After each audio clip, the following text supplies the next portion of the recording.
बिस्मिल्लाहिर्रहमानिर्रहीम, अस्सलाम वालेकुम। आज की वीडियो बहुत ज़रूरी है। अगर आप बेनज़ीर इनकम सपोर्ट प्रोग्राम की बेनिफिशरी हैं, पेमेंट आपकी आई पड़ी है, जाके लेने के लिए जाती हैं रिटेलर के पास, अंगूठा लगता है और कोई ना कोई आपको एरर दिखाई दे देता है। एरर 400, एरर 25, एरर 10, एरर 152, ये सब जितने भी एरर्स हैं इस वीडियो के अंदर आपको बताने वाला हूँ कि आपको जो एरर दिखाई दे रहा है उसकी वजह क्या है और अब उसका हल क्या है, कैसे आपको पेमेंट मिलेगी और क्या आपने करना है और किसके लिए आपको सब्र करना पड़ेगा। एरर कोड के हवाले से सारी मालूमात इस वीडियो के अंदर देने जा रहा हूं, तो बहुत ज़रूरी मालूमाती वीडियो है। इसके अलावा एक और बहुत पेचीदा मसला आज मेरे सामने आया है कि खातून है, उसने पैसे दे के सर्वे करवा लिया।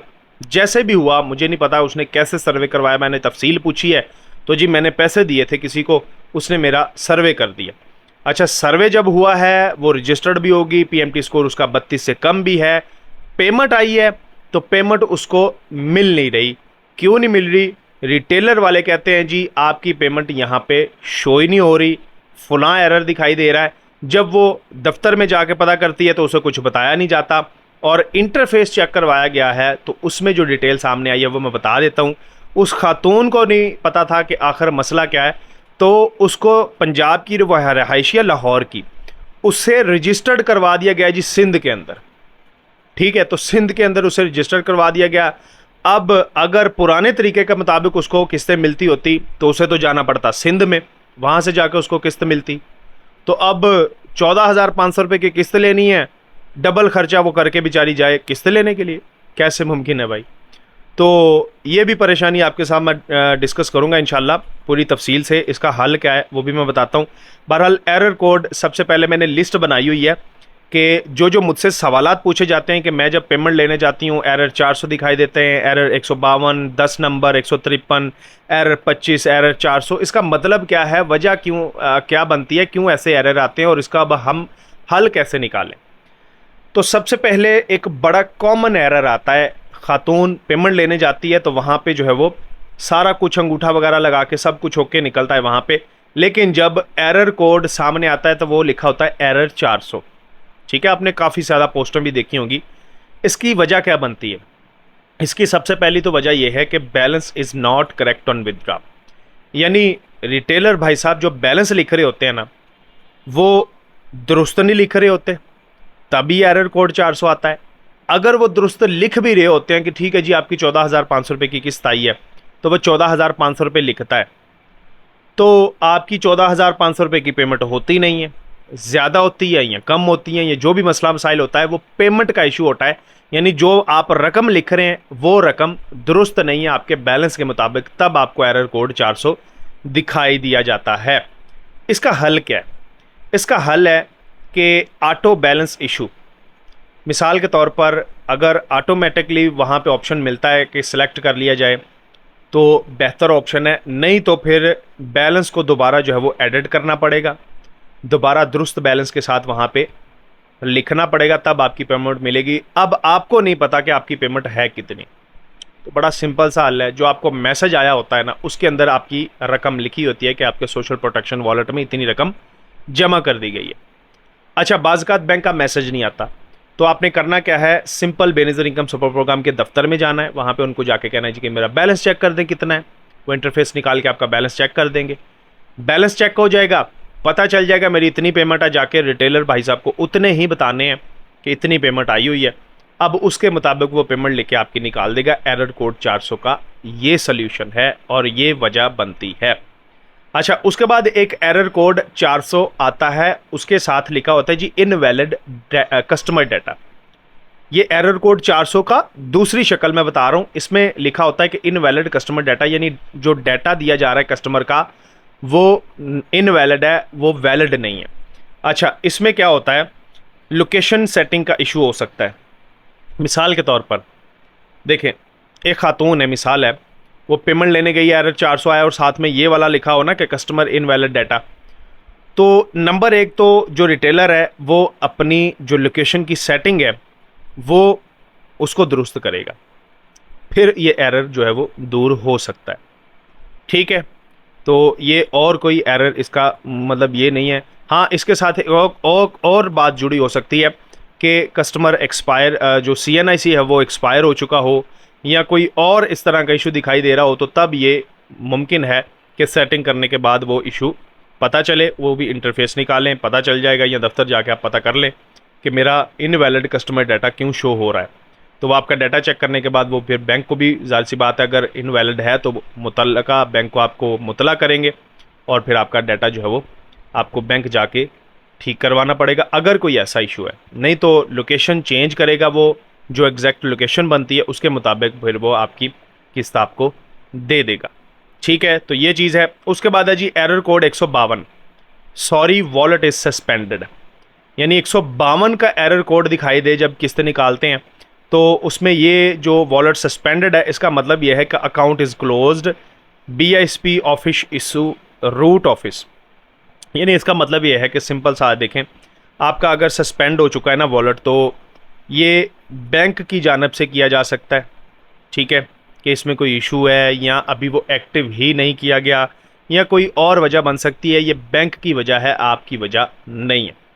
अगर आपका वॉलेट अकाउंट जो है वो सस्पेंड दिखाया जा रहा है, तो अकाउंट आपका, इसका मतलब है क्लोज है। वजह क्या है, आपने करना क्या है जी, BISP ऑफिस जाना है, वहाँ पे जाके उनको ये मसला बताना है कि मेरा ये इशू सामने आ रहा है, अब इसका हल बताएं।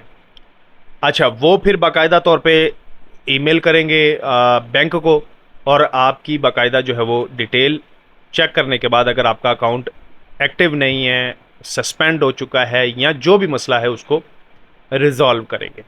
ठीक है, ये इस तरह हल होगा। अच्छा, उसके बाद एरर कोड 10 है जी, SPW। ये बड़ा आम इशू है, पहले भी मैं इस पर बात कर चुका हूँ। तो इसका मतलब है जी वॉलेट नॉट फाउंड। ठीक है, social protection wallet not found. अच्छा जी, इसका मतलब ये है कि payment not posted from BISP side.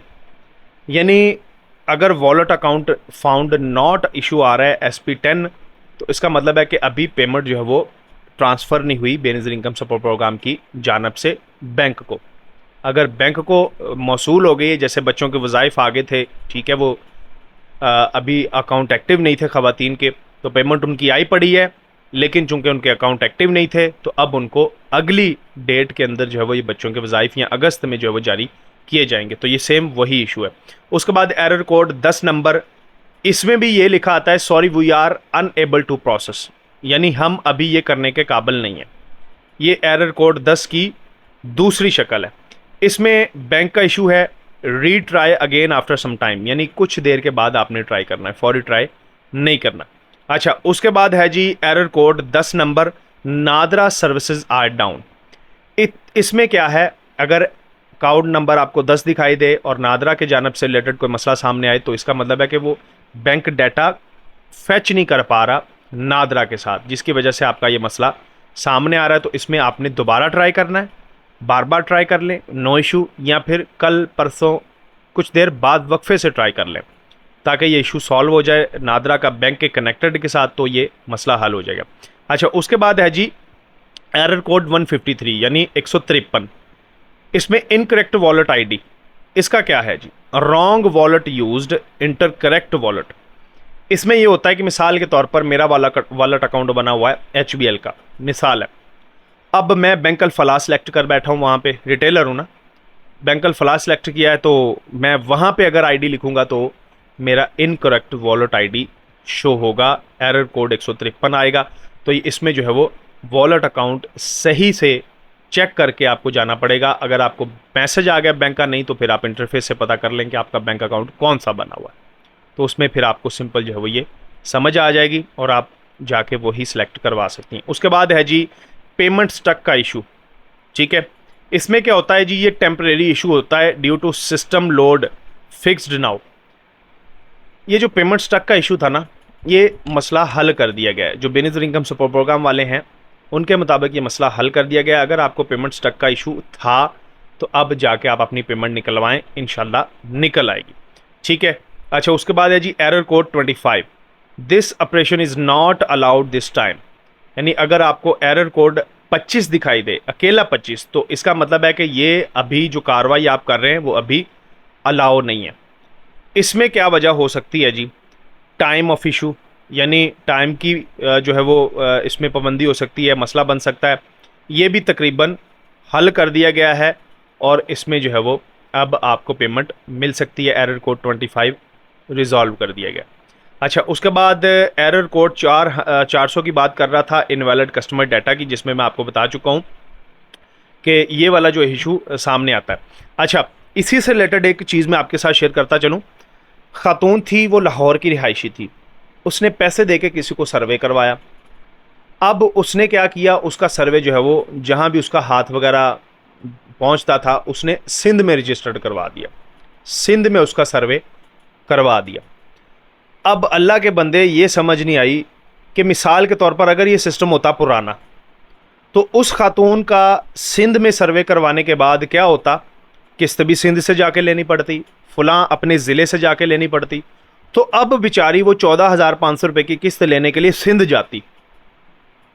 ये नुकसान हुआ है, ठीक है ना। इसीलिए कहता हूँ कि आप अपने शनाख्ती कार्ड के नज़दीक तरीन या जहाँ पे आप रहाइश पजीर हैं, रहती हैं, वहाँ पे जो करीब तरीन दफ्तर है ना, वहाँ पे जाके आप अपना खुद सर्वे करवाएं। किसी को पैसे देने की ज़रूरत नहीं है, ठीक है ना। खुद जाना है, सर्वे करवाना है, कोई पैसा नहीं लगता, मुफ्त में आपका सारा काम होगा और आपको सिर्फ अपना टाइम देना है और ज़ाहिर सी बात है उस टाइम के अंदर आपका सर्वे जो है वो मुकम्मल होगा। जो भी तरीक़ेकार है वो मैंने बताया हुआ है। अभी सर्वे फ़िलहाल बंद है तो ज़रूरत नहीं है दफ्तर जाने की, जब ओपन होंगे तो मैं बता दूंगा। सर्वे करवाना है अपने घर के नज़दीक तरीन, ताकि अगर आपका कोई मसला बने, किसी किस्म का कोई टेक्निकल एरर आए या कुछ और आपको फेस करना पड़े तो आप भाग के दफ्तर तो जा सकें। अब उस खातून का बेचारी का इतनी दूर जो है वो सर्वे हुआ पड़ा है, वहाँ पे उसको रजिस्टर्ड करवा दिया और अब उसके लिए जो है वो किस्त जब लेने जाती है तो किस्त उसको मिल नहीं रही। रिटेलर भाई साहब को पता नहीं चल रहा कि किस्त अब कैसे निकाल के देनी है। तो इसका बड़ा बेहतरीन सा हल ये है, खातून वो परेशान ना हो। अब तो ज़ाहिर सी बात है सिमों के ऊपर जो अकाउंट ओपन है वो आप किसी भी ज़िले में जाके अपना उसी मुतल्लिका बैंक के रिटेलर से किस्त वसूल कर सकती हैं। तो इसमें घबराना नहीं है, परेशान नहीं होना। आपने क्या करना है, आपका मिसाल के तौर पर मैंने देखा है HBL अकाउंट बना हुआ, तो आप अपने मुतल्लिका बैंक जो जिनके पास HBL कनेक्ट की डिवाइस होगी उनके पास जाना है, शनाख्ती कार्ड नंबर देना है। अकाउंट आपका वेरीफाइड हो चुका है तो वेल एंड गुड है, नहीं हुआ तो करवाने के बाद जब किस्त का मैसेज आपको मौसूल हो जाए ना बैंक की जानब से कि जी आपकी किस्त मौसूल हो चुकी है, मुंतकिल कर दी गई है, तो तब आप अपने बैंक वाले के पास जाएं, उस रिटेलर के पास जाएं, वहाँ पे अपना मुतल्लिका उसको बैंक अकाउंट बताएं, वो आपकी पेमेंट निकाल देगा, ठीक है। अगर सब्र करना है तब भी इशू ना हल हो तो फिर आगे आ रहा है वन लिंक का सिस्टम, ठीक है। वन लिंक का सिस्टम आ रहा है। इंशाल्लाह मैडम रुबीना साहबा ने ये खुशखबरी सुना दी है कि अगली किस्त आपको 18,000 रुपये की मिलेगी और आपके लिए खुशखबरी ये भी है कि आपको वन लिंक का सिस्टम भी मिलने जा रहा है। यानी आपका अकाउंट जो भी बना हुआ है, आप पाकिस्तान भर से कहीं से भी अपनी किस्त निकलवा सकेंगी, बच्चों के वज़ाइफ निकलवा सकेंगी।